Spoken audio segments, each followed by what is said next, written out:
bienvenida a esta segunda mesa del Seminario de Laufer en América Latina, características, impacto y proyección. Después de la primera sesión que tuvimos con una visión introductoria que nos dio Silvina, ahora abordaremos el tema específico del Laufer en Ecuador. Un proceso muy complejo que inicia básicamente con la traición de Lenín Moreno a Correa, quien gobernó durante 10 años Ecuador de 2007 a 2017, que a partir de la toma de posesión de Lenin se empezó un proceso que se tradujo en más de 30 procesos judiciales en contra del anterior presidente y en una situación en la que tuvo que salir al exilio no solo Correa, sino también Jorge Glass, vicepresidente, que fue apresado, fue preso por un periodo de 6 años, lo cual no le daba posibilidad de negociar la salida, ¿no?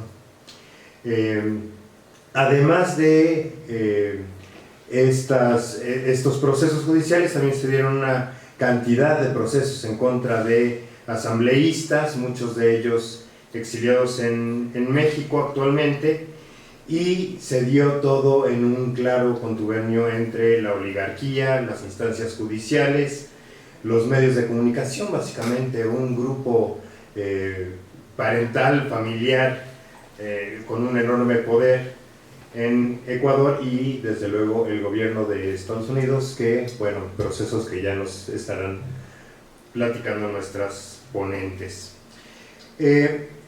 Aunado a estos procesos jurídicos tan férreos, tan viscerales, tan amañados, digamos, de alguna forma, se da un golpeteo también, no solo de la parte jurídica, sino también en contra de las familias. Un proceso muy desgarrador para las personas que estuvieron en estas situaciones y de las cuales seguramente Gabriela nos podrá dar testimonios importantes al respecto, ya que cruzó también su propia vida. Silvina Romano, que nos acompañó también en la sesión inaugural de este seminario, ella es argentina, investigadora adjunta del Consejo Nacional de Investigaciones Científicas y Técnicas en el Instituto de Estudios de América Latina y el Caribe de la Universidad de Buenos Aires, licenciada en Historia y Comunicación por la Universidad Nacional de Córdoba, postdoctora por la UNAM, miembro del Consejo Ejecutivo del CELAC y coordinadora de la Unidad de Análisis Geopolítico y del Observatorio de Laufer de la misma institución. También es co-coordinadora del Consejo Latinoamericano de Justicia y Democracia del Grupo de Puebla y miembro de los grupos de trabajo de Claxo, Estudios sobre Estados Unidos y Geopolítica, Integración Nacional y Sistema Mundial. Tiene una amplia producción editorial, entre cuyos títulos hoy solo voy a destacar su compilación Laufer, Guerra Judicial y Neoliberalismo en América Latina, de Mármol Izquierdo Editores, y el libro que, abro un anuncio, el libro que se presentará mañana en este mismo espacio a las 18 horas, La OEA en tiempos de Almagro, que contará con la presencia de Silvina, pero también con la presencia del investigador Darío Salinas y de la periodista Alina Duarte.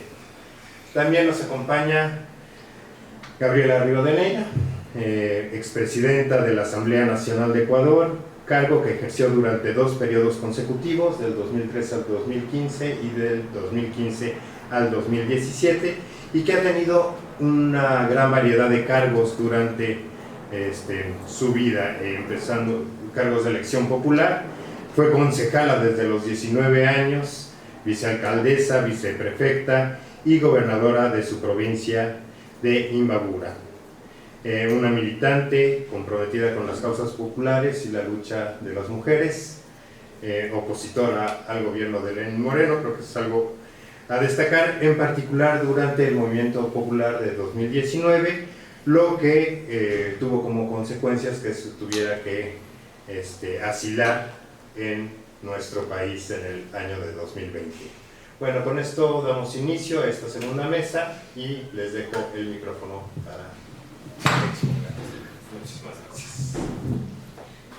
Bueno, yo siempre me pongo de pie porque si no, no puedo ver. Agradezco mucho la presencia de Gabriela. Me pone un poco incómoda porque ella va a escuchar algo que ya lo sabe. Entonces no tiene mucho sentido. Pero bueno, la idea es un poco compartir algunas de las categorías que vimos en la primera clase y hacer una especie de introducción, pero lo más importante es que después Gabriela nos cuente su experiencia. Y porque esta clase en realidad la íbamos a exponer, íbamos a exponer en Lavallato, en Brasil, porque bueno, la causa Odebrecht es como la causa paraguas, ¿no?, bajo la cual se van organizando el resto, pero me pareció muy enriquecedor que vos estuvieras acá, Gabriela, porque bueno, por todo, digamos, por tu trayectoria y por lo que tuviste que vivir, que a veces nos quedamos mucho con los líderes más, no sé, el presidente, la presidenta o vicepresidenta y el resto. Bueno, en Ecuador fue una cacería brutal. Bueno, el título es La en Ecuador, proscripción, persecución y violencia. Tranqui. Bueno, voy a marcar dos etapas del Lawfare como guerra política por la vía judicial en Ecuador. Esto se lo robo a gente del Observatorio Lawfare, sobre todo a Javier Calderón Castillo, y después tomó algo de esto y lo usa Virgilio Hernández en su libro sobre rebelión. En la primera parte del Lawfare, una primera etapa, es la lucha anticorrupción, ¿no? Y la cuestión, una persecución clara contra el expresidente Rafael Correa, ¿no? Procesos judiciales contra Correa y ventas funcionarios de su gobierno, causa de corrupción. Acá, ¿qué causa? Peculado, cohecho, asociación ilícita. La asociación ilícita en Ecuador y en Argentina, los dos lugares donde más se usa esto, y en Argentina todo es asociación ilícita. Enriquecimiento ilícito, incluyendo algunas polémicas o extravagantes como los procesos por la irregularidad en la deuda pública, aunque el gobierno de Correa logró desendeudar a Ecuador y tenía saneada la deuda con el FMI. Esto es fundamental, porque se atacan los logros, digamos, de ese Estado soberano que representaba la Revolución Ciudadana. No es que solamente la corrupción, sino esto que hablamos la otra vez en términos geoestratégicos, geopolíticos, es debilitar al Estado autónomo, soberano, y por consiguiente debilitar la posibilidad de gerenciar, de administrar sus propios recursos. Hubo solicitudes de órdenes de captura a Interpol contra Rafael Correa, no procedieron porque no tenían asidero. ¿Y qué pasó? Se realizaron reformas administrativas y políticas en varias instituciones, pero me parece más importante el Consejo de Participación Ciudadana, que después vamos a hablar de eso un poquito, cortito, y se realizó un referéndum en el gobierno de Lenin, que incluía el tema de la lucha contra la corrupción. Es decir, desde que llegó, Lenin tenía claro que el objetivo era la persecución del sector de la política vinculado al correísmo. Entonces se fue reorganizando. No fue solamente mediante el aparato judicial, sino una reorganización y reforma de otras instituciones en algo pensado a mediano plazo, ¿no?, para quitar de la esfera política formal al correísmo. Y digo, es importante esto, quitar de la esfera política formal, porque al final lo que se disputa es el Estado, pero ¿quiénes van a llegar al gobierno para la toma de decisión? Después, más allá, después si quedas preso o dónde estás, pero que no estés en los ámbitos formales de toma de decisión, nadie, que queden fuera. Con esto, la reforma del Consejo de Participación Ciudadana y de Control Social, eso fue un gran logro de la nueva Constitución, la de Montecristi, ¿no?, de un organismo que democratizaba realmente la política formal en Ecuador. Y eso fue lo primero que tocaron. Lo reformaron, revocaron el mandato de los que habían ganado por concurso, ¿no?, el concurso de mérito establecido por la Constitución, y nombraron de forma discrecional, sin contemplar méritos, a otro consejo transitorio con mandato destituyente, es decir, que podían destituir. Entonces cambiaron todo, ¿no? De repente lo organizaron para destituir. Y destituyeron a 28 funcionarios de alto rango en las principales instituciones judiciales del país. Nombraron en su reemplazo un grupo de funcionarios afines al gobierno de Lenín Moreno. Bien, la otra, esto lo cortito porque yo voy a ir a uno de los casos de esta primera etapa de lucha contra la corrupción. Pero la otra etapa es la expulsión o eliminación del enemigo político por rebelión, que es impresionante, que tiene que ver con las protestas de octubre, que justo hablamos recién, de 2019, y que nosotros, en un artículo, y después de haber estado en Ecuador a principios de 2020, titulamos del lawfare al lawfare, de cómo se instiga el terror a través de la persecución desde el Estado. Y bueno, nos pareció muy grave porque tenía muchas coincidencias con el terrorismo de Estado durante los gobiernos cívico-militares. Entonces, se hacen acusaciones por instigación y rebelión, ya no es la corrupción. No es que lo otro de corrupción no siga, todos los otros casos siguieron y también algunos intentaron reabrirse, pero se pone en paralelo otro tipo de acusación, otro tipo de delito.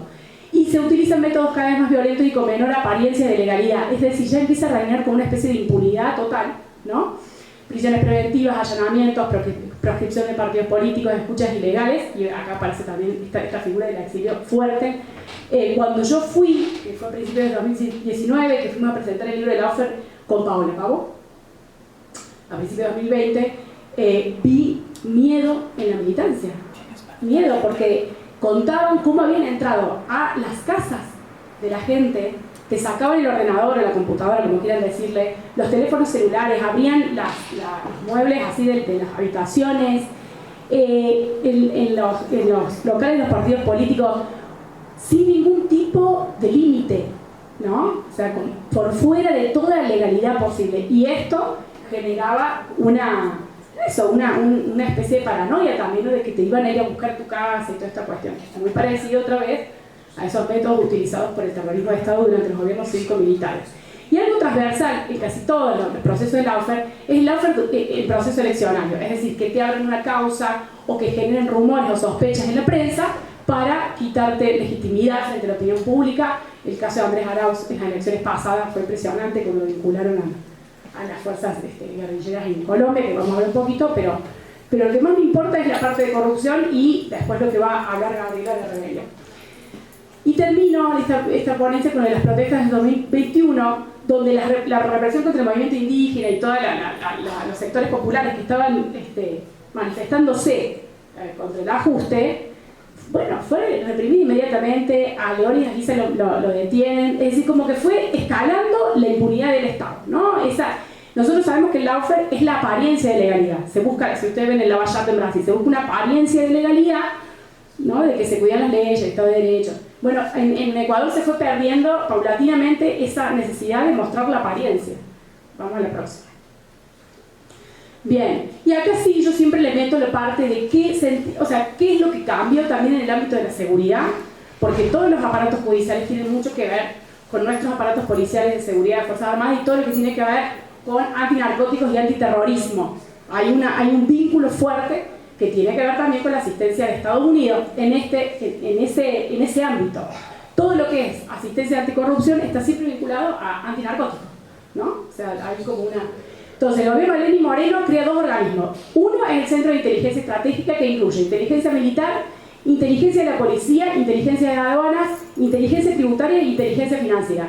Estas dos últimas asociadas a la lucha anticorrupción y el vínculo entre antinarcótico y lavado de dinero. Entre los cambios se incluye una mayor presencia de Estados Unidos en tareas de inteligencia y lucha antinarcóticos y anticorrupción, con la presencia de FBI y DEA, ampliación del alcance de la delación premiada. La delación premiada, acuérdense, este recurso, ¿no?, de el soplón o el colaborador eficaz. Y en 2021 la Unidad de Análisis Financiero y Económico y la Oficina de Asistencia Técnica del Departamento del Tesoro de Estados Unidos establecieron una agenda conjunta, esto ya en el gobierno de Lasso, en temas de lavado de dinero y terrorismo, incluyendo el seminario Mejores Prácticas en la Supervisión Antilavado de Activos y Contrafinanciamiento del Terrorismo. Y acá es importante porque frente a toda la persecución, una de las figuras más importantes de la persecución política por la vía judicial en Ecuador, así como en Brasil tenemos a Sergio Moro, o bueno, en Argentina está la fiscal general Diana Salazar. Fue premiada por el gobierno de Estados Unidos debido a que mejoró de manera demostrable la atmósfera anticorrupción en Ecuador y sirvió como una heroína para jueces, abogados y fiscales en toda América del Sur. Esto es importante, porque no es que estaba ahí, la premiaron, y el premio, no sé si le dieron plata, no importa, importa simbólicamente el apoyo que le dan y que nadie duda de la honestidad de esa funcionaria. Bueno, acá yo me voy a dedicar, y voy a contar sobre todo la causa que empezó primero como Arroz Verde y después se transformó en Causa Cuadernos, para mostrar lo que a mí me interesa mostrar en este curso, que es la articulación entre actores, instituciones, financiamiento, cursos de formación, que articulan una red de poder a nivel local y a nivel transnacional, que hace que el lawfare sea sistemático en nuestra región y que tenga mucha similitud. Entonces dice: la persecución personal contra Rafael Correa, 40 procesos judiciales, 61 denuncias penales en su contra tuvo en su momento. Se buscó la proscripción política de Correa. ¿Cuándo se lo proscribe? Cuando fue sentenciado por el caso Sobornos, ¿no? Por el mismo caso, ahí puse 5 años, son más de 5 años. ¿Cuánto estuvo Jorge Glass? 5 años y 8 meses estuvo Jorge Glass, sin prueba fehaciente. Es como toda una manufacturación del caso, muy similar a los casos de Lavallato, donde hay una aparente prueba, un rumor de prueba, pero no hay prueba fehaciente. Además juzgado con códigos pasados.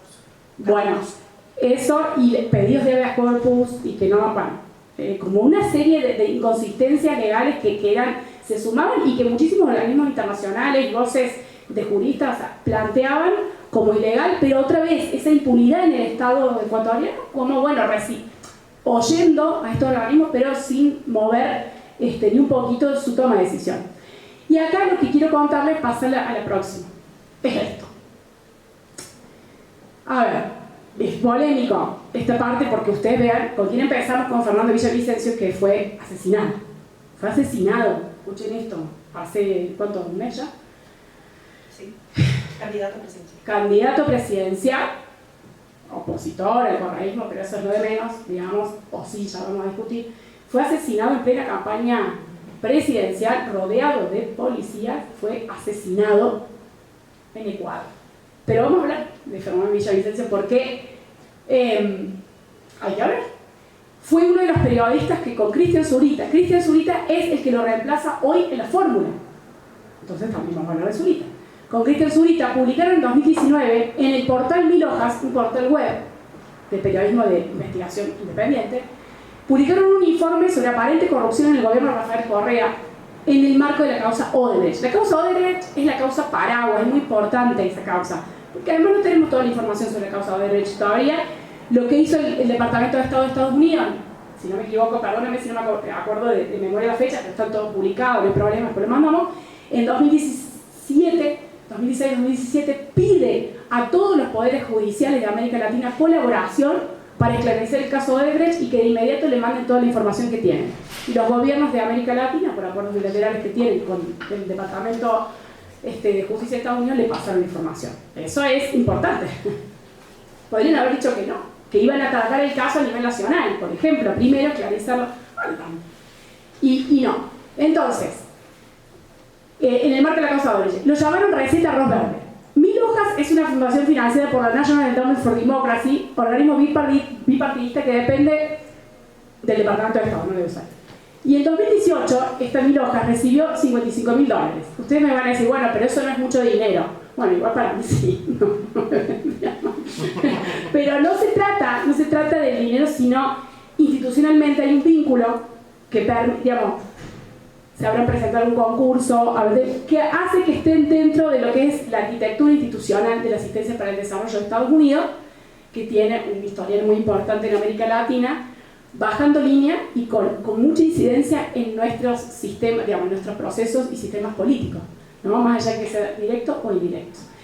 En el proyecto inicial también participó el periodista ecuatoriano Juan Carlos Calderón, director del medio digital Plan 5, no sé si hasta la actualidad estará en Plan 5, Calderón, ¿sí o no? Plan B. Plan B, bueno, plan, sí, yo con los nenes, Plan B. También Plan V, Plan V. También financiado por la NED, proyecto del cual también participa el periodista, Villavicencio. Juan Carlos Calderón es director de Fundamedios, Fundación Andina para la Observación y Estudio de Medios, que también recibe financiamiento de la NED. En ese, no sé, en 2018, $65.000. Periodismo de Investigación es un espacio de periodismo independiente patrocinado por Mil Hojas y figura en su portada la información del caso Arroz Verde. Zurita figura entre uno de esos periodistas. Si uno va buscando, bueno, están todos ahí. Periodismo de Investigación recibió un premio de la Sociedad Interamericana de Prensa. Esta ya la mencionamos en la clase pasada. La Sociedad Interamericana de Prensa siempre aparece en actividades organizadas por la USAID o por la OEA, porque es un órgano que surge muy del riñón del gobierno estadounidense. La Sociedad Interamericana y la Freedom House de Estados Unidos. La Freedom House organizó un proceso y un intento de desestabilización en Cuba hace relativamente poco. Es un think tank, además de derecha. Eso le dan el premio. Le dan el premio por formar parte de un grupo de periodismo de investigación sobre el Lavallato. Ahora vamos a ver cuál es. Y entonces, fíjense que en esos premios ya hay un vínculo fuerte con Estados Unidos, think tank estadounidense. Y la investigación sobre el Lavallato hay un vínculo con Brasil. Porque es desde Brasil que se va organizando el consorcio de periodistas para investigar. Después les digo cuál es ese consorcio. Que no sé si sigue operando, pero bueno, el daño ya lo hice. Bueno, ¿qué pasó? Ellos ponen eso en el portal web. La fiscalía, primero, se tomó el Twitter se presume que hubo corrupción en el gobierno de Correa como noticia criminis. Es decir, se tomó el Twitter como una prueba, claro, como un elemento de prueba de que había habido corrupción durante el gobierno. Un Twitter, por primera vez. Fue la primera vez que se tomó un Twitter para empezar un proceso judicial. Eso lo habla muy bien Fausto Harry, uno de los abogados. Y la fiscalía llamó a testiguar a Cristian Zurita. Zurita no reveló la fuente de la que... Este es lo más sugerente fue que él va a testiguar con 6.000 documentos. ¿Quién le dieron los documentos? ¿De dónde sacó un periodista? Porque ahí está todo el tema del periodismo de investigación, ¿no? 6.000 documentos es un montón. Porque vos podés decir, bueno, encontré 3 o me dieron dos testimonios. 6.000 documentos es algo que alguien premeditó para darte, o sea, no se encuentran en 3 días. No, es muy complicado. Y acá viene la articulación con inteligencia en todos los casos de lawfare. Hay un vínculo de, nosotros hablamos de aparato judicial, pero aparato judicial, medio de comunicación, inteligencia. Es complicado. Porque la parte de inteligencia parece que no estaba abierta para nada, la opinión pública, no hay esa parte de transparencia, no opera. Entonces, 6.000 documentos analizados para nota periodística en 1 mes y medio. Bien. Se abren interrogantes, esto sobre su vínculo con inteligencia. Fernando Villavicencio, cuando era periodista, realizó una acusación particular, o sea, él mismo, por el caso Sobornos, rubricada y firmada a finales de 2019 ante la Corte Nacional de Justicia. Acusó a 5 exfuncionarios públicos, entre ellos a Rafael Correa y Jorge Glass, y 4 empresarios. Una de las fuentes que sirvió de soporte para la acusación fue la investigación de Emilio Ojos sobre la causa Odebrecht. Es decir, ellos mismos le dan validez a las pruebas que ellos consiguen para abrir los casos. O le dan vida a eso. Si eso está ahí solo, no. Y en Argentina pasó lo mismo con las denuncias que hacía un denunciante serial y otros abogados inmediatamente se sumaban enseguida y hacían denuncias por la misma causa, ¿no? Debe recordarse que el gobierno de Alianza bajo la presidenta Orán canceló la cooperación económica de USAID. Eso es cierto. Hay una cosa con USAID, y esto es muy importante. Vos podés, y pasó en Bolivia, vos decís, bueno, que se vaya a USAID. Se puede ir la USAID, pero la arquitectura institucional que tiene USAID a nivel local, el territorio, se queda. No se van las fundaciones y ONGs que reciben ese financiamiento. Es decir, indica una voluntad política importante. Pero en realidad lo que es importante visualizar es que la máquina sigue operando. Y en Bolivia lo vimos, con mucha claridad, un golpe de Estado, sí. Bueno, y acá otra de las pruebas fallas. Recién hablamos de la colaboración eficaz, que en la causa Soborno hay varias de estas, ¿no? Pero lo del cuaderno, porque esto aparece también en Argentina, se tomó como prueba el cuaderno de una ex colaboradora de Correa, que escribió los supuestos sobornos como si fuese un diario con cantidades exactas, incluidos centavos, y que esta mujer es Pamela Martínez, reconoció que la agenda había sido realizada en un vuelo de 35 minutos de Guayaquil a Quito en 2018, aunque se refiere a hechos de 2002. Eso es lo mismo que la fotocopia del cuaderno del chofer de los Kirchner. Y ahí, digo, cuando hay igual es importante, porque son estrategias que, si funcionan, se vuelven a usar. Ahora ya se sabe que lo de los cuadernos, en la causa cuadernos de Cristina, era prueba falsa. Pero no importa ahora, si Cristina ya está proscrita. No importa, que eso es lo que tenemos que ver, la temporalidad de todo, ¿no? Bien, En pleno desarrollo de la causa sobornos, en febrero de 2020, la Corte Interamericana de Derechos Humanos atiende la denuncia de El Diario del Universo contra Correa por difamación. La denuncia es apoyada por el Comité de Protección de Periodistas Internacional. Acá aparece todo lo que es el aparato de libertad de expresión a nivel internacional, ¿no? La información detallada sobre el caso sobornos la publica El Universo, donde Cristian Zurita es uno de los periodistas protagonistas de la causa y que tiene vínculos con ese diario. El comité el que les digo, el comité de journalists, tiene base en Nueva York, encabeza el grupo de asesores de América, no sé qué, está Andrés Oppenheimer, la gente de Bloomberg, es decir, es un de derecha neoliberal, si mejor, no sé cómo definir esto, ¿no? Un establishment. Ese es el vínculo. ¿Y por qué importa el vínculo ese? Porque le da legitimidad.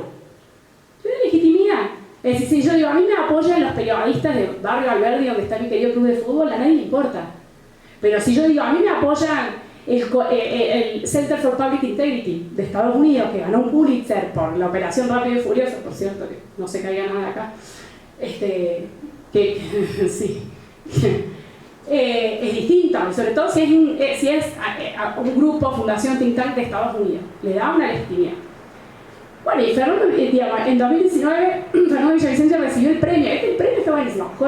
Jorge Mantilla por la publicación del caso Arroz Verde, otorgado por la Universidad de las Américas. La UDLA, que también está, hay una sede acá en Puebla de la UDLA. Yo fui. Era una universidad de, no sé qué, ¿de derecha? O algo así, de derecha. Directamente. Le dan el premio.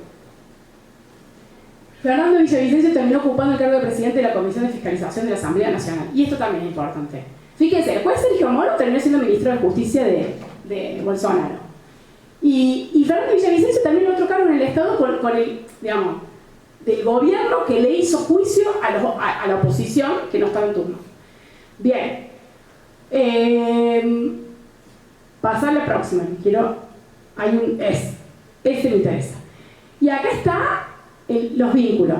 Fíjense, aparece el gobierno de Estados Unidos, aparece NED, 1000 hojas, todo, Fundamedio, y miren cómo en estas redes se representan estos vínculos que hacen, primero, en términos de reproducción ideológica, cómo se manufactura consenso. Están en la prensa, son premiados, ¿no? A nivel local, a nivel internacional, entonces su relato vale. ¿Cómo aparece el aparato judicial? Porque le hacen el juicio definitivamente. ¿Cómo aparece inteligencia? Acá con los documentos, para darle, ¿qué? La carne, ese juicio no tenía nada. ¿Alguien le dio la carne? Para el asador, ¿no? Entonces tenés todo un aparato y el periodismo de investigación vinculado a eso, que no es solamente, otra vez, el consorcio no es ecuatoriano, es a nivel latinoamericano, los mismos que armaron esta causa Arroz Verde, después estuvieron los que, justo la periodista de perfil de Argentina que publicó la causa Cuadernos en Argentina, justo estaba en ese consorcio de periodistas. Y estaban la gente, los que regenteaban este comité o este consorcio, o Globo, Brasil. Bueno, no sé. Entonces, no hay, esto es importante, la frase la vuelvo a repetir, no hay conspiración, es cómo funciona el sistema, así funciona el sistema. No es que ellos se ponen de acuerdo, no, y además lo hacen de buena fe, probablemente creyendo que están salvando el Estado de Derecho y la democracia. ¿Quién sabe? Pero así funciona el sistema, así, hace muchos años. Si lo diferente es decir, bueno, no queremos esta asistencia, no queremos este tipo de asistencia, vamos a generar otro tipo de mecanismo. No vamos a hacer mecanismos de periodismo de investigación y vamos a hacer TV pública. O sea, eso es lo diferente. Bueno, creo que ahí la próxima, y ya está, yo no sé si voy a hablar más. La próxima, bien, me parece que acá, si querés hago esta introducción, pero... la gravedad de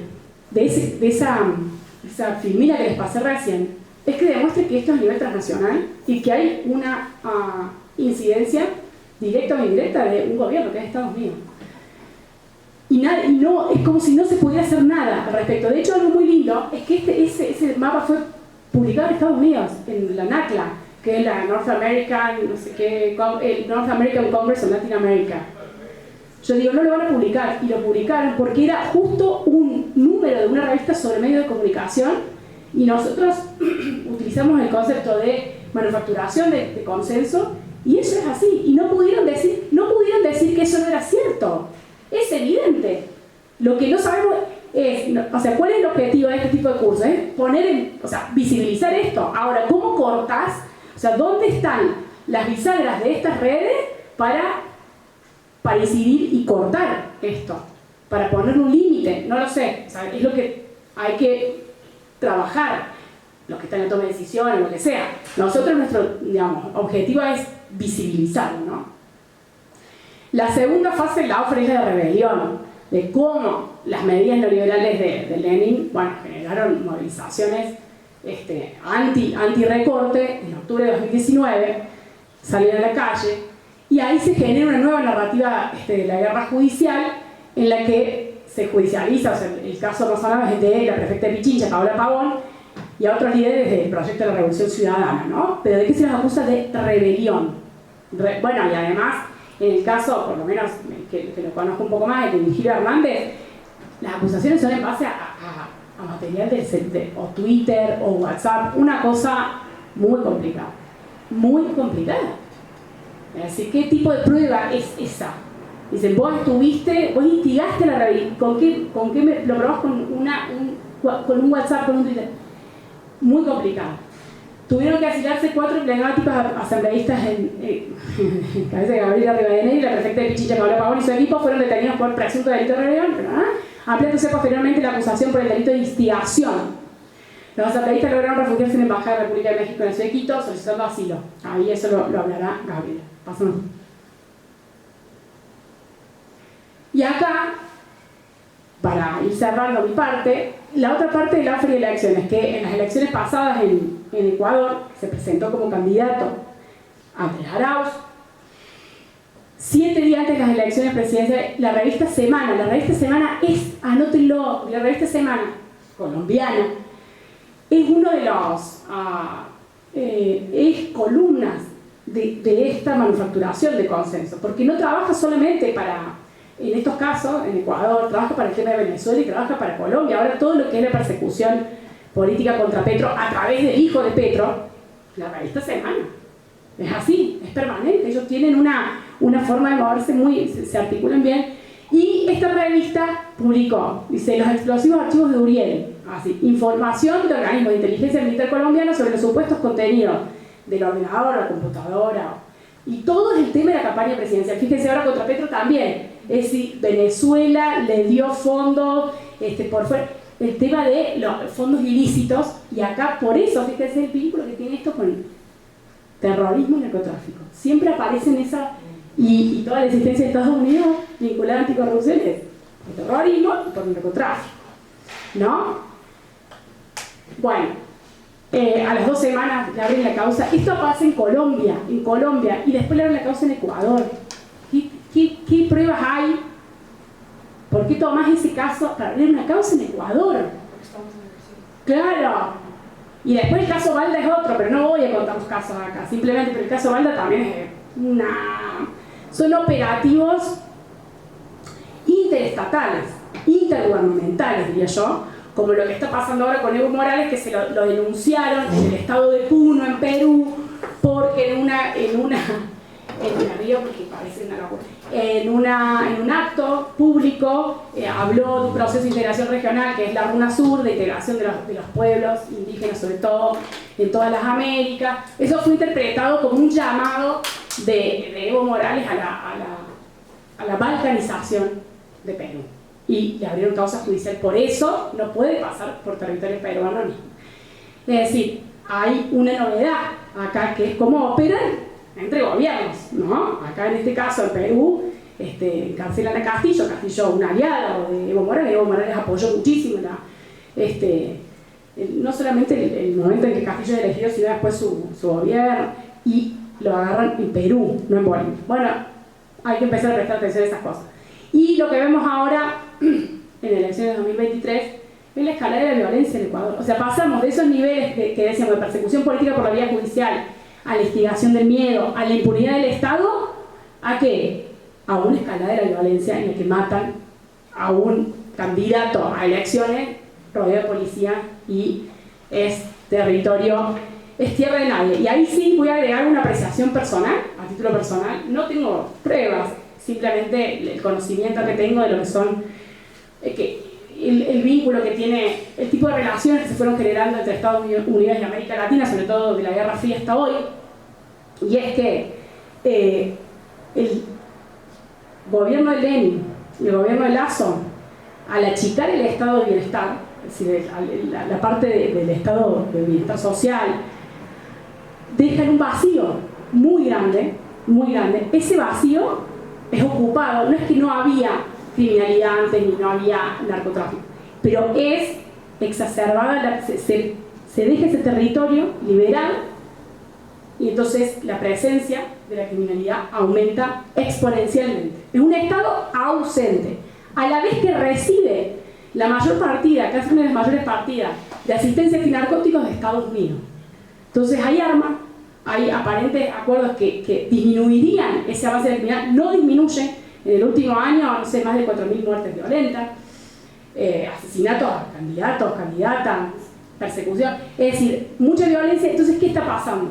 En Colombia se intenta, digamos, cercar al narcotraficante, ¿no? Pero aparentemente pasan de un territorio a otro, los militares le dicen la teoría del globo, apretas de un lado y se van para otro.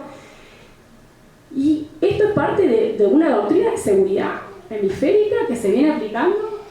Y ahora se reunieron hace poco López Obrador y Gustavo Petro en Colombia para decir, bueno, qué política de seguridad y sobre todo antinarcóticos queremos implementar, porque esto ya sé, más de 30 años que está en vigencia y no solamente no está funcionando para los pueblos de América Latina, sino que está generando altos niveles de ruptura de redes, de tejido social, de criminalidad, de migración, porque esto, y sí, acá una idea mía, en virtud de lo que ha pasado Guatemala, que me parece que es uno de los países que más ha vivido en carne propia esta doctrina de seguridad hemisférica, desde el golpe contra Jacobo Arbenz hasta el día de hoy, es que allí se aplicó en los 80, a principios de los 80, la técnica de la tierra arrasada.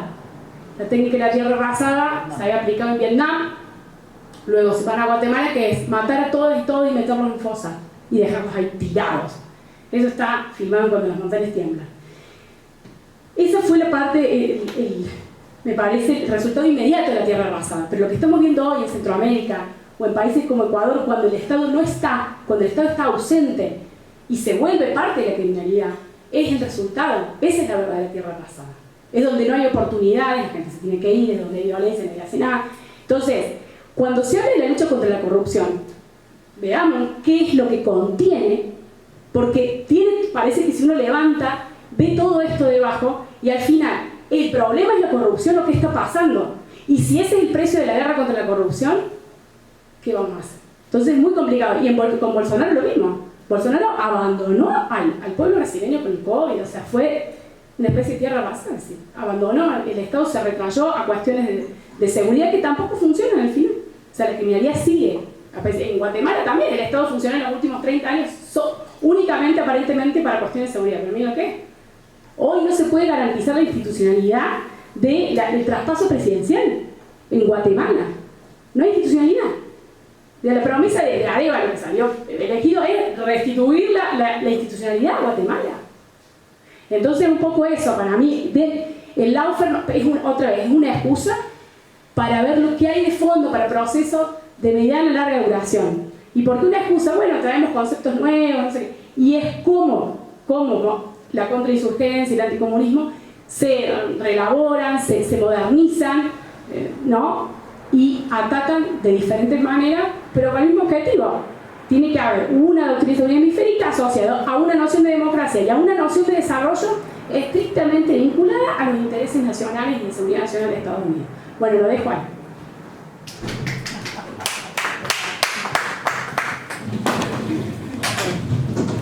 Hola, buenas tardes con todas y todos. Un placer estar aquí en la Universidad Autónoma de la Ciudad de México y bueno, gracias a la invitación de Silvina, que es toda una estudiosa de los procesos de guerra judicial en la región. Muchas gracias, Juan Manuel, y muchas gracias a ese café delicioso de Saruma. Un poquito de sabor de mi tierra, así que muchas gracias. Mientras escuchaba a Silvina, me imagino pues que en las otras clases también habrá un factor común, que es justamente el tema de la injerencia del hegemón continental, ¿no? Y es que no podemos dejar de analizar eso cuando este año se cumplen 200 años de la aplicación de la doctrina Monroe, y no es casual. Es decir, hoy más que nunca se ve justamente una doctrina Monroe en total acción. Siempre que hay actividad de cambio en la sociedad, todos estos fenómenos que Silvina acaba de relatar son la respuesta a algo que se está transformando. Si es que nosotros decimos que hace 200 años hay un hegemón que controla el continente, pues lo que estamos diciendo es que cualquier afectación y cualquier cambio político que tenga el cambio de ese status quo va a tener un resultado absolutamente violento. Y lo hemos visto en toda la historia de nuestra América. Cuando Cuba marca la revolución y se empieza a promover como el ejemplo de algo que puede ser cambiado radicalmente, pues enseguida aplicaron en 1961 la Alianza, la Alianza para el Progreso, ¿no? Entonces la Alianza para el Progreso sirvió como un adoctrinador de los países de la región. Bien lo dijo Ernesto Guevara en una de las asambleas de las Naciones Unidas. La Alianza del Progreso es justamente el mecanismo de sumisión y de adoctrinamiento de nuestros pueblos. 1961. Pero ¿qué pasa luego cuando gana en las urnas el primer presidente socialista? Salvador Allende, que además hace poquito fuimos y estuvimos en Chile en la conmemoración de los 50 años de la toma del palacio y el asesinato a muchos del equipo de Salvador Allende. Y una de las cosas que se evidenció ahí es que no podía existir un presidente más electo en las urnas de la tendencia de izquierda. Muchos países habían llegado a gobiernos a través de las guerrillas, pero el primer presidente electo en las urnas bajo el juego de la democracia liberal, producto del Estado liberal, de la Revolución Francesa, el tercer Estado, que además es, yo siempre cuando comento con estudiantes, cuando analizamos los temas del Estado, le digo, es increíble que después de 200 años que la sociedad ha cambiado tanto, nuestra institucionalidad, lo que decía un poco Silvina en el transcurso de Ecuador, es que después de la Revolución Francesa el Estado queda obsoleto, y es que hay muchos cambios de la sociedad y nosotros seguimos avanzando como sociedad y seguimos manteniendo instituciones de la Revolución Francesa. Dieron origen a la separación del poder de los estados, ¿no? Ejecutivo, legislativo y judicial. Los únicos países que cortaron eso a inicios del siglo XXI fuimos los tres que nos lanzamos a procesos constituyentes: Venezuela, Bolivia y Ecuador. Pero los demás seguimos con instituciones que representan justamente otro momento de la historia, que separan y distan mucho de lo que hoy estamos viviendo. Pero cuando pasó el asesinato o la toma, el golpe en contra de Salvador Allende, una de las cosas que se evidenció era la construcción del Plan Cóndor, también como un nuevo mecanismo de adoctrinamiento de los pueblos y de las grandes movilizaciones subversivas que en ese momento existían a lo largo de Centroamérica y de América del Sur. Eso que en los 80 pues se conoció como la dictadura militar, que luego de apaciguar a los pueblos, los 90 permite una profundización del neoliberalismo a través de los procesos de la gran arquitectura financiera declarada por el Fondo Monetario Internacional y el Banco Mundial. Yo en lo personal les digo, en las 4 últimas décadas que hemos vivido, ya casi 5, podemos evidenciar 3 momentos de dictadura, una evidente que fue la dictadura militar, pero que otras que pueden adscribirse tranquilamente a nuevas formas de dictadura.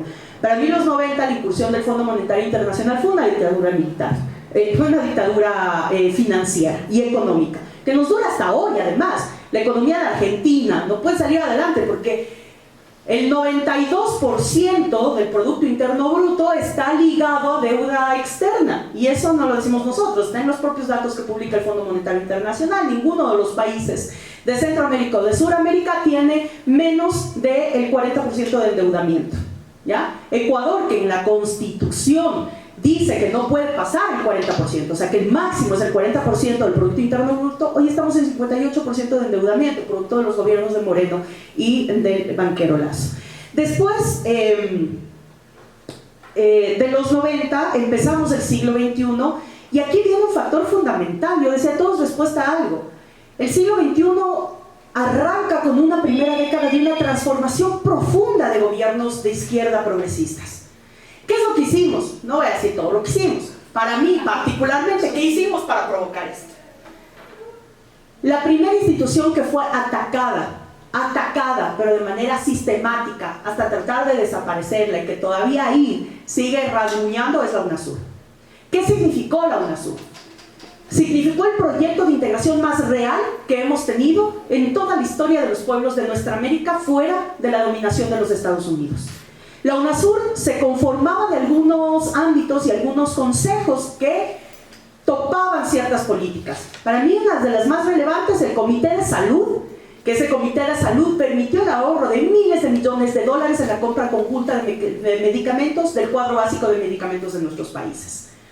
Eso suena bonito, por supuesto, pero ¿a quién afectó? A las grandes transnacionales farmacéuticas del continente, donde muchos de sus dueños son justamente propietarios de los medios de producción y de las élites económicas norteamericanas. Segundo, el Consejo de Seguridad, que además planteó solamente que nuestras Fuerzas Armadas dejen de ir a formarse en la Escuela de las Américas y vayan a formarse en la Escuela para Nuestra América, que no es solamente un cambio semántico, es lograr que nuestras Fuerzas Armadas, policías y Fuerzas Armadas sean formados basados en un nuevo concepto de humanismo regional. Pero además de eso, rompía la lógica de todo el aparataje de espionaje que Estados Unidos ha armado a través de sus generales formados en Estados Unidos y que operan en la región. ¿Ya? Entonces, si nosotros puyamos esos intereses, como muchos otros más, en Ecuador particularmente, puyamos hartísimo. En el 2007, después del triunfo de Rafael Correa, una de las primeras acciones que además permitió que la Constitución aprobada en el 2008 quedara un candado de prohibición absoluta de participación y permanencia o presencia de militares extranjeros en territorio ecuatoriano, fue la salida de la base militar de Manta. Ustedes saben que Estados Unidos tiene a nivel del mundo más de 800 bases reconocidas, más de 800 operaciones reconocidas por el Pentágono. Cuando digo reconocidas, no sabemos cuántas otras. Reconocidas 800. De esas, 500 están en Centroamérica y América del Sur. Pero ya veníamos advirtiendo entonces que la política ecuatoriana no estaba fuera de este círculo. Nos enfrentábamos a un proceso electoral en el 2017, después de 10 años de gobierno de Rafael Correa. Rafael había anunciado su salida del país previamente. Él dijo: doy la posta de mi gobierno y me voy a vivir a Bélgica, de donde es mi esposa, porque ya ahora mi tiempo va a ser el tiempo de mi familia. Él ya había anunciado un año antes, cuando se empezó a discutir sobre el relevo presidencial, que él ya no iba a estar en el país y que se iba a dedicar a la academia, escribir, etcétera, y que la posta la dejaba a quien ganó por la Revolución Ciudadana, Lenín Moreno Garcés. Por eso es que el caso ecuatoriano tiene ciertas particularidades, y una de esas particularidades es que no perdimos en las urnas, ganamos en las urnas el proyecto de izquierda de la Revolución Ciudadana y fuimos directa e inmediatamente traicionados por un personaje que respondió de manera inmediata a ese formato, directamente de los Estados Unidos y del Departamento de Estado. ¿Cómo se ha sostenido Moreno y Lasso en estos 6 años de gobierno con menos del 13% de credibilidad y aceptación popular? Es a través de las élites económicas, los medios de comunicación corporativistas y el Departamento de Estado, con acciones absolutamente claras que iré mencionando en el trayecto. Entonces, el caso particular ecuatoriano se provoca a través de un hecho de traición, que, digamos, diferencia de los otros procesos que fueron a través de las urnas. ¿Cómo se evidencia la construcción de la guerra judicial? Es justamente en un aparataje administrativo. Este aparataje administrativo pues genera decenas y centenas de procesos administrativos en contra de los funcionarios del régimen saliente, es decir, un aparataje de la Contraloría General del Estado dedicado exclusivamente a la persecución.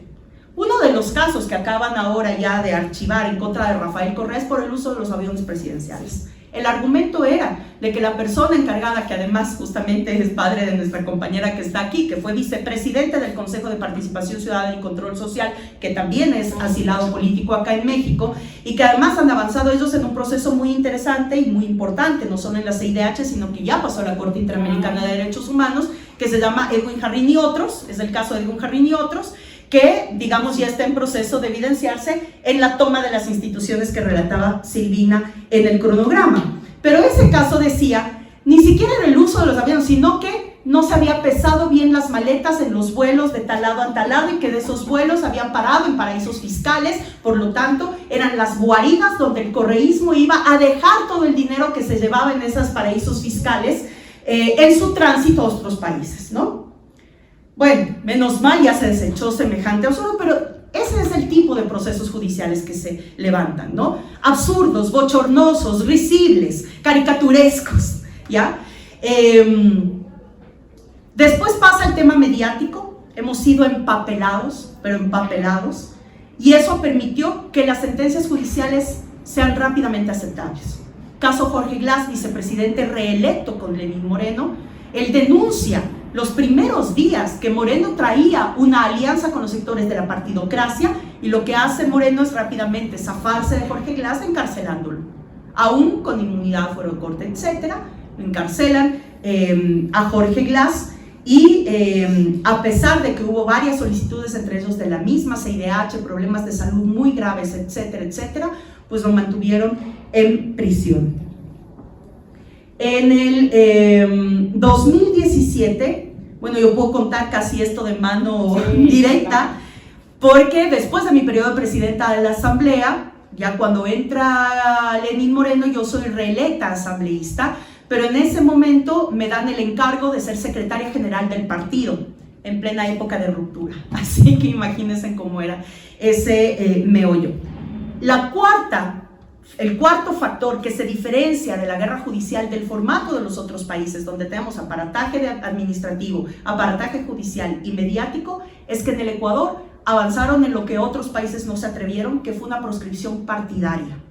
Claro. No podían con el PT de Brasil, obviamente, un partido histórico, no podían con el peronismo, hubiera sido absurdo. Bueno, en Ecuador nos quitaron el partido de una manera además absurda, entregaron el partido a Lenín Moreno, nos dejaron sin partido. Yo era secretaria ejecutiva, me quedé de secretaria ejecutiva de un mundo paralelo, porque además seguíamos organizando el partido sin tener ninguna estructura partidaria. Solicitamos 4 veces al órgano electoral ser reconocidos como partido y tuvimos 4 negativas de poder ser reconocidos como partido, la principal fuerza política del país, con argumentos tan absurdos que sí quiero citarlos para que veamos esta dinámica de proscripción. La primera solicitud que lo realizo 2 meses después de perder el partido, para que nos dejen recoger firmas con el casillero bajo el nombre de Revolución Ciudadana. El CNE me demandó una carta diciéndome que no podíamos llamarnos Revolución Ciudadana porque ese era el eslogan del gobierno anterior, y que no podíamos llevar el eslogan del gobierno anterior, que era el nuestro además. Bueno, dije ok, no hay problema, vamos con otra insistencia. 2 meses después, déjennos recoger firmas como Revolución Alfarista, y esto es lo más jocoso. Presentamos como Revolución Alfarista y el Consejo Electoral nos dice que no podemos llamarnos Revolución Alfarista, porque Alfaro, que fue el presidente 100 años atrás del Ecuador, un liberal que marcó muchísimas transformaciones en el Ecuador, del que la Revolución Ciudadana agarra los conceptos fundamentales de avances sociales, productivos, etc., nos dicen que no podemos llevar el nombre de Alfaro porque Alfaro era un liberal de su época y que nosotros éramos un movimiento antineoliberal. Eso, bueno, eso ventajosamente se unieron varios historiadores, porque ya era algo, primero que al órgano electoral no le compete esas cosas, y segundo, los historiadores del Ecuador enviaron un sendo informe al órgano electoral diciéndoles ya son ignorantes, pues. O son ignorantes o realmente lo que están haciendo es una proscripción absolutamente evidente del partido. Pedimos como Maná, que era otra organización que ya estaba recogiendo firmas. Cuando íbamos a entregar firmas, el mismo casillero se le entregaron a personas del destituido presidente de derecha, Lucio Gutiérrez, en el Ecuador. Y nuestro último esfuerzo fue para las elecciones presidenciales antes del 21, en donde no pudimos sacar, se demoraron en darnos la contestación, pero logramos la alianza con un partido existente para poder presentar nuestras candidaturas. Ese partido posteriormente nos traspasó el partido y hoy tenemos partido que se llama Revolución Ciudadana. Pero para que vean que ni siquiera hoy pudimos legalizar por vía regular nuestro propio partido, sino que lo hicimos a través de uno existente que luego nos lo traspasó. Factor entonces de proscripción partidaria en el caso ecuatoriano, que difiere de, lo intentaron con Evo cuando dieron el golpe de estado en contra de Evo, quisieron proscribir al MAS, no lo lograron. Entonces el único caso realmente que quedaría para el análisis de la guerra judicial regional es justamente el ecuatoriano en cuanto a la proscripción partidaria. Entonces en esa dinámica avanzaban los procesos judiciales. Un día antes de inscribir la candidatura presidencial de Andrés Arauz, donde el candidato a vicepresidente era Rafael Correa, nosotros lo habíamos propuesto de esa manera el binomio, un día antes de que el órgano electoral cerrara proceso de inscripción, sale la sentencia de influjo psíquico. Influjo psíquico, esa es la sentencia. Todos dicen, yo cuento esto siempre en los paneles internacionales porque digo, es tan absurdo que no pudieron juzgar por corrupción, por crimen organizado, por todo lo que la prensa y los opinólogos políticos utilizan en contra. No pudieron jamás comprobar, como no podrán jamás comprobar en un juzgado, que hubo un solo centavo mal habido en el gobierno de Rafael Correa, al menos de los que éramos sus colaboradores más cercanos. ¿Qué tuvieron que hacer? Recurrir a la figura de influjo psíquico.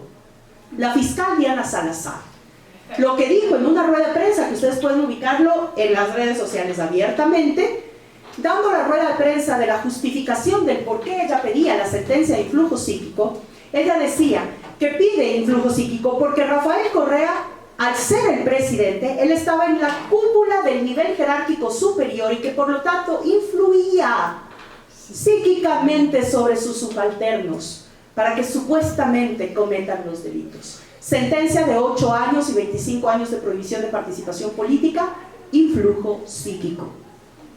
Eso es lo que ahora estamos justamente en tribunales internacionales pidiendo que se pueda revisar un caso bochornoso. Se ha hablado, incluso ahora en la campaña presidencial en la que vamos ahí guerreando en esta segunda vuelta previo al 15 de octubre, de que se podría dar una amnistía. Rafael ha sido absolutamente claro en que jamás pedirá siquiera ni aceptará una amnistía, porque aceptar una amnistía es reconocer que fue que pasó algo, y no, es un absurdo judicial, un mamotreto judicial lo que se inventaron en el Ecuador para sentenciarlo un día antes de que el CNE pueda reconocerlo como candidato a vicepresidente. Si no hacían eso, Guillermo Lasso no ganaba las elecciones, así de simple. Esa es la afectación a la democracia, esa es la afectación que se hace de manera real a nuestros pueblos. En el 2019, producto de las políticas neoliberales de Lenín Moreno, pues hay toda una revuelta social. Nosotros veníamos, y bueno, yo era la secretaria del partido, era asambleísta, era como el rostro más visible de la oposición en contra de Moreno. Empieza un paro de transportistas producto de la subida de los combustibles. Esto rápidamente empieza a escalar porque la sensación social era muy fuerte en contra del gobierno de Moreno, que ya contaba en ese entonces menos del 14% de credibilidad y aceptación popular.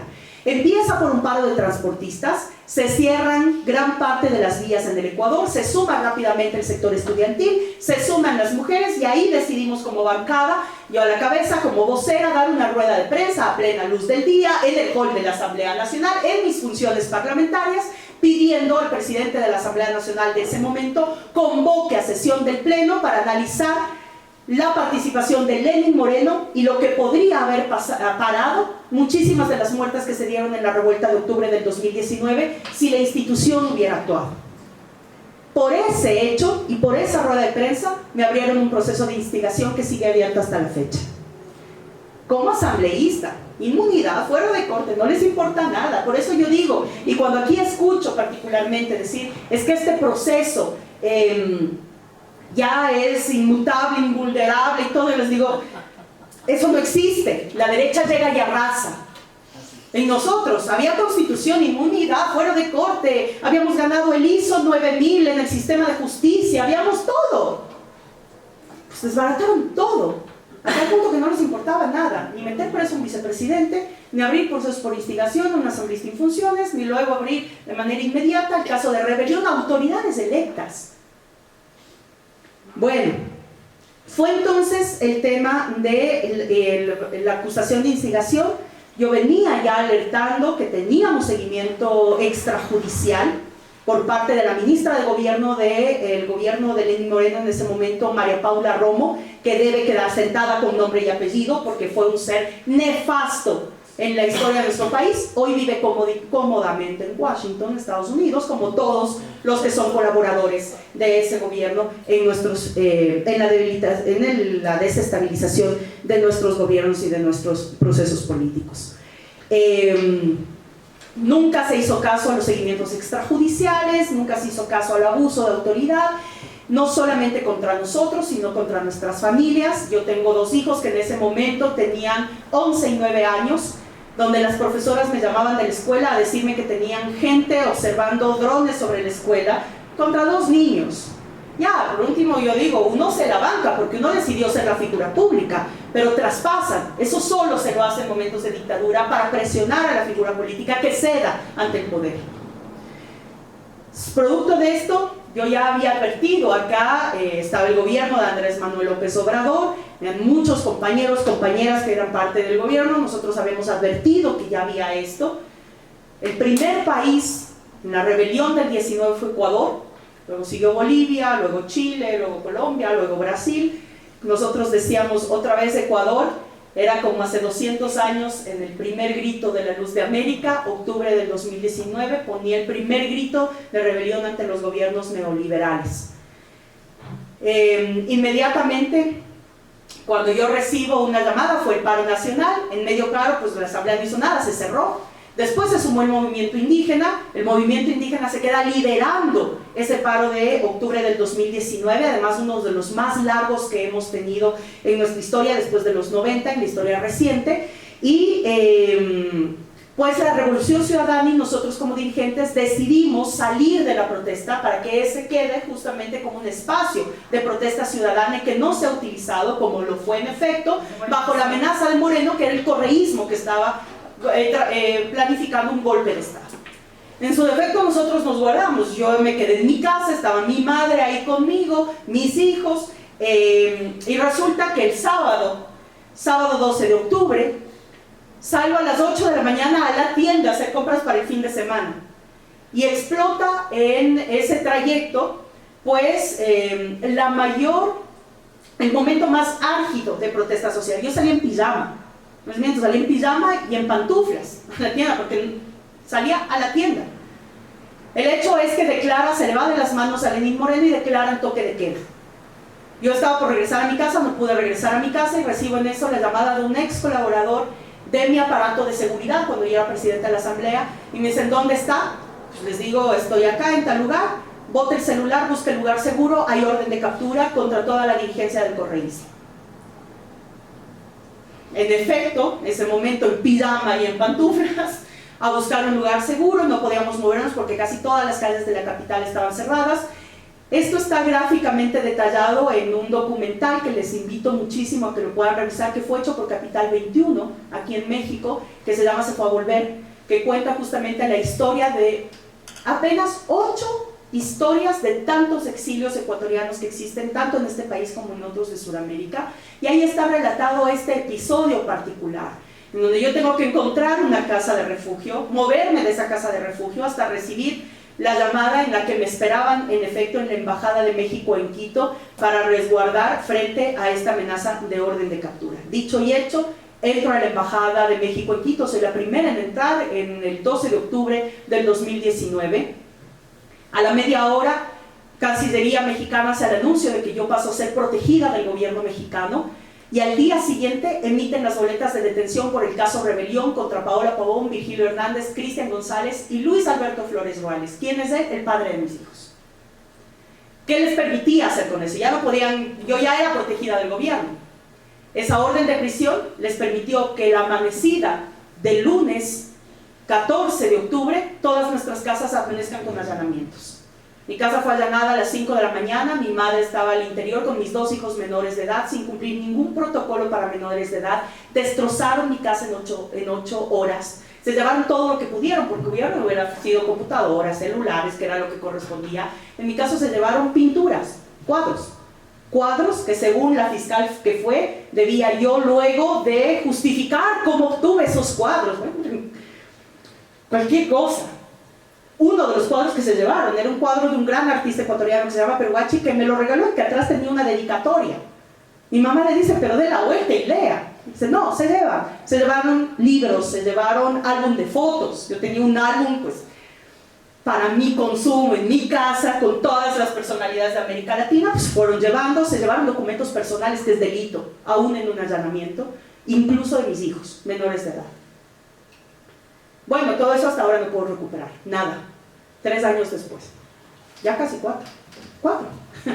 No puedo recuperar absolutamente nada de todo eso.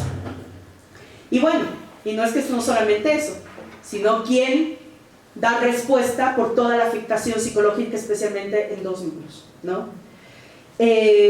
Estuvimos 3 meses, después de ese lunes, pues ingresaron otros compañeros asambleístas que también estaban en una supuesta lista que tenía como a 30 dirigentes de la Revolución Ciudadana, justamente para generar este pánico, esta inacción, este terror de Estado y para tener un culpable certero. Moreno necesitaba un culpable certero y el culpable certero de la protesta fue el correísmo. Los casos de rebelión llevaron en ese momento a la cárcel a 3 compañeros, una compañera electa como prefecto, es decir, una autoridad local que pasó en la cárcel 3 meses y nosotros que estuvimos 3 meses en la Embajada de México en Quito hasta el 9 de enero del 2020, que se logró el traslado acá a México, no porque nos dieran salvoconducto como correspondía, sino facilidades de salida, porque tampoco querían ceder en el dar un salvoconducto. Yo llego acá el 9 de enero, fecha coincidencial, el 9 de enero llegó Trotsky de asilado político a México. Yo solo decía, bueno, con que el destino no sea el destino final el mismo, pues bueno, está bien llegar el mismo día. El trayecto está bien. El 9 de enero, yo llego al mediodía en un vuelo comercial, llamo a mi familia y a mi familia feliz, tranquila, no feliz, pero la felicidad, la tranquilidad de saber que ya estoy en puerto seguro, y a las 10 de la noche fue apresado mi papá. Una persona adulta, mayor, jubilada, que nunca había sido dirigente, militante, nada. Era un agricultor, un ingeniero eléctrico que se dedicó toda su vida a la agricultura. Mi padre fue apresado, fue desaparecido por 4 horas, mis hermanas eran desesperadas en Ecuador, yo acá ya quería regresarme, no sabíamos dónde estaba mi padre. A las 4 horas apareció en uno de los comandos provinciales de la policía, acusado de ser mi testaferro de una organización ilícita que había movido, según la prensa, más de $5.000 millones. Mi padre había sufrido 2 meses anterior un infarto, tenía la salud muy quebrantada, pues lo único que hizo fue mandarme el mensaje con su abogado que ni se me ocurra regresar. Bueno, lo tuvieron detenido, el abogado inmediatamente actuó con los mismos informes de salud, lo dejaron con medidas provisionales fuera de prisión.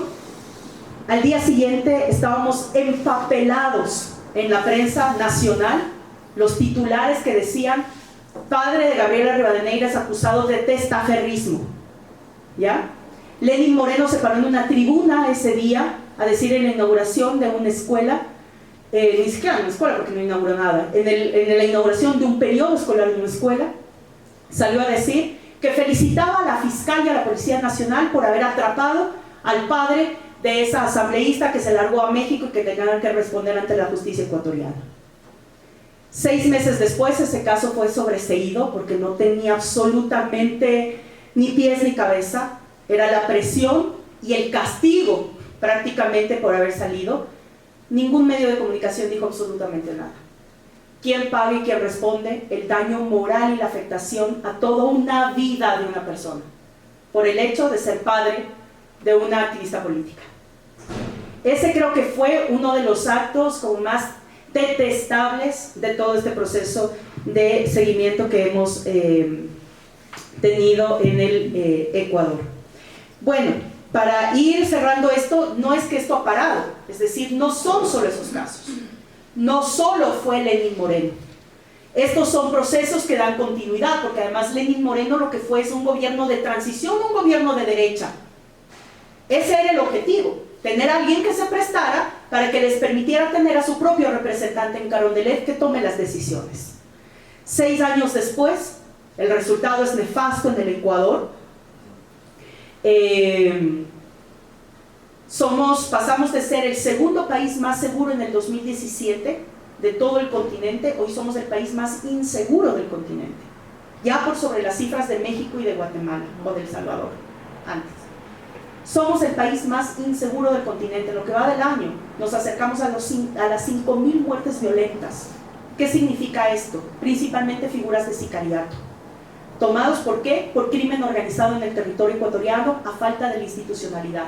Moreno terminó y eliminó el Ministerio de Justicia, el Ministerio Coordinador de Seguridad, bajó el presupuesto de policías y fuerzas armadas. Moreno continuó, desmontaron el EQ911, que era nuestro Sistema Nacional de Vigilancia, desmontaron todo el equipamiento policial. Era vergonzoso ver en las calles de barrios muy inseguros del Ecuador a los policías empujando a los patrulleros porque no tenían para gasolina.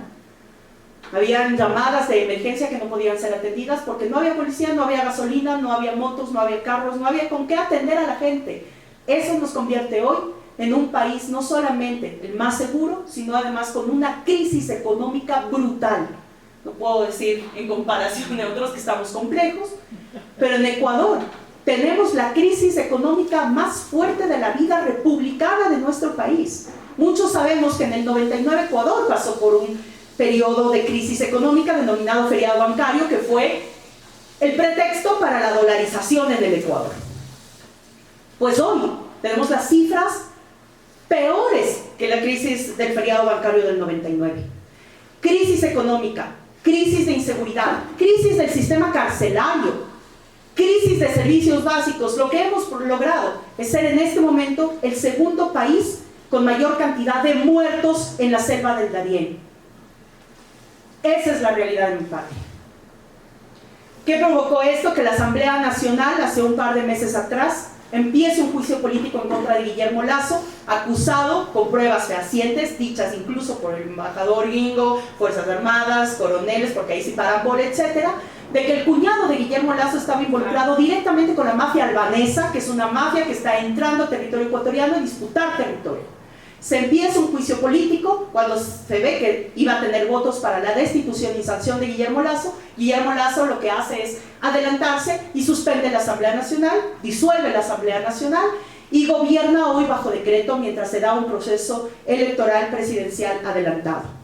Yo, como digo, nos hemos enterado de ciertos decretos que ya de por sí son aterradores, pues solo sabremos el resultado final de lo que ha sido Guillermo Lasso gobernando bajo decreto cuando llegue un gobierno decente que transparente toda la información de lo público. Mientras tanto, él está firmando decretos desde Carondelet a espaldas del pueblo y sin ningún contrapeso porque no existe parlamento. Fuimos a una elección adelantada, presentamos nuestras candidaturas. Ahora Andrés Arauz es candidato a vicepresidente, Luisa González es nuestra candidata a presidenta. Primera vez una mujer pasa a un balotaje o una segunda vuelta electoral en el Ecuador. En esa elección, el 20 de el 20 de agosto, que fue nuestra primera vuelta, elegimos también parlamentarios, ganamos la primera minoría parlamentaria en el Ecuador. Esa asamblea todavía no se va a posesionar hasta noviembre, y ahora estamos en una segunda vuelta contra un representante del empresariado ecuatoriano, es decir, la continuidad de un gobierno empresarial, en este caso un gobierno empresarial bancario, frente a un gobierno empresarial bananero. El padre de este candidato fue el contendor de Rafael Correa en el 2006, al cual ganamos y comenzó el proceso de la Revolución Ciudadana, y hoy el hijo asume como una especie de revancha del que su padre no ha podido ser, a pesar que ha sido 5 veces candidato presidencial. Pues él pasa a una segunda vuelta y hoy estamos en esa disputa. Es un gobierno empresarial frente a un gobierno popular y nacional. No es lejano lo que está pasando en el resto de nuestros países. Hay una profundización de una derecha cada vez más ultraderecha, cada vez con sesgos más fascistas. Muchos ya empiezan a analizar y a catalogar a estos personajes como personajes neofascistas de la política regional, mientras ahí hay una crítica que Álvaro García Linera nos lanza para debate regional, que es: mientras más la derecha se radicaliza, la izquierda tiende a alivianarse hacia el centro, lo cual debe ser analizado. Eso es lo que nos está pasando en muchos de nuestros países. Nosotros estamos apostando no por una condición particular. Mi caso particular de instigación ya prescribió, la fiscal no le da la gana de archivarlo, porque obvio, sabe que esa es una carta bajo la manga. Yo posiblemente no sé si regrese a vivir en mi país, pero quiero saber que puedo volver, como todos deberíamos poder volver a nuestros lugares de origen. Sin embargo, no es un tema particular, el país está quebrantado en su máxima expresión. Necesitamos recuperar eso.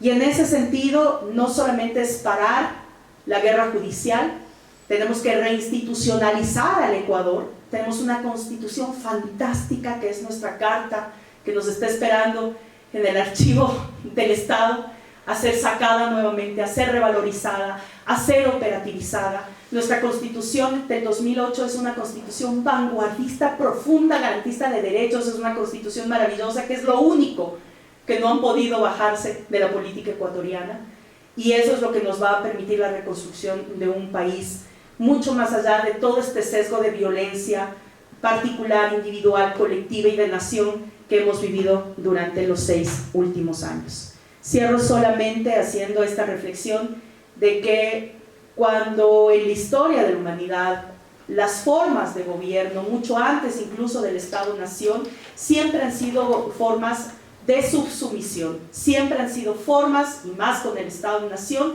de sometimiento del sistema imperante. La única forma en la que vamos a poder cambiar este vaivén entre izquierdas y derechas que nos va a tener fluctuando no solamente estos últimos años, sino un periodo más, pues va a ser justamente la transformación profunda de la institucionalidad que por fin pueda visorar los derechos del ser humano por sobre los derechos del capital. Y ese es un reto que tenemos no solo de discusión, sino de ejercicio de una aplicación de un gobierno de izquierda real en cualquiera de nuestros países. Así que bueno, hasta ahí, muchas gracias y gracias por el espacio también.